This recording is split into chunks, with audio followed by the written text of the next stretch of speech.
Police হত্যার বিচার চাই, পুলিশ হত্যার বিচার চাই, পুলিশ হত্যার বিচার চাই। জুলাই আগস্ট আন্দোলনে যে সকল পুলিশ ভাইদের হত্যা করা হয়েছে, যারা হত্যা করেছে, নির্মমভাবে হত্যা করেছে, আপনারা সকলে জানেন, এই হত্যার বিচার চাই।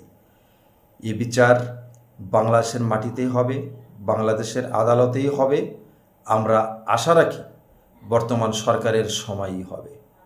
ইউনূস সরকার পুলিশ হত্যার বিচার কেন করতে চাইলেন না?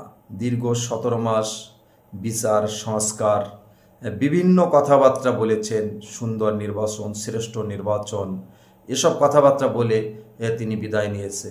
দেশকে অর্থনৈতিকভাবে পঙ্গু করেছে, বিদেশের সঙ্গে সম্পর্ক নষ্ট করেছে, দেশের ভিতর জনগণকে দুই ভাগে বিভক্ত করে দিয়েছে। ইনক্লুসিভ নির্বাচন তো দিতে পারেনি, আওয়ামী লীগের মতো একটি বিশাল দলকে, জনগোষ্ঠীকে নির্বাচনে অংশগ্রহণ করতে দেয়নি। সংখ্যালঘুদের উপর সর্বকালের সর্বশ্রেষ্ঠ নির্যাতন হয়েছে ডক্টর মোহাম্মদ ইউনূস সরকারের সময়। চিন্ময় প্রভুর মতো নেতা এখনও কারাগারে রয়েছে। দীপুচন্দ্র দাসকে আপনারা জানেন, প্রথমে মারা হয়েছে, পরে তাকে আগুন দিয়ে পোড়ানো হয়েছে, গাছে ঝুলিয়ে পড়ানো হয়েছে। বিভিন্ন সংখ্যালঘুদের আমলিক করার কারণে চাকরি থেকে চাকরিচ্যুত করা হয়েছে। আমাদের কাছে তথ্য আছে, তারা আমলিক পরিবারের বিধায়ী, একমাত্র কারণ ছিল আমলিক করে, এ কারণে তাকে চাকরিচ্যুত করা হয়েছে। অনেক বিশ্ববিদ্যালয় থেকে সরিয়ে দেওয়া হয়েছে, অনেক সাব ইন্সপেক্টরকে সরানো হয়েছে। আমলিক সরকারের আমলে চাকরি হয়েছে, আমলিক মানে মনে করে হিন্দু, আর সে কারণেই সরানো হয়েছে। যাই হোক, আমি যে প্রসঙ্গে কথা বলছি, পুলিশ আমাদের ভাই, তারা কারো না কারো সন্তান, কোনো না কোনো পরিবার থেকে আসছে।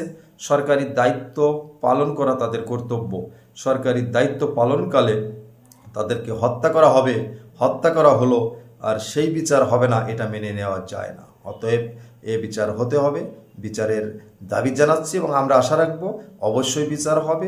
ইউনূস সরকার তার নিঃস্বার্থের জন্য হয়তো তিনি হত্যা করাইতে পারেন, যার কারণে তিনি বিচার করতে চাননি। অর্থাৎ জুলাই আগস্ট আন্দোলনের একটি বড় ইন্ধনদাতা ডক্টর মোহাম্মদ ইউনূস সরকার ছিলেন বলে অনেকের ধারণা।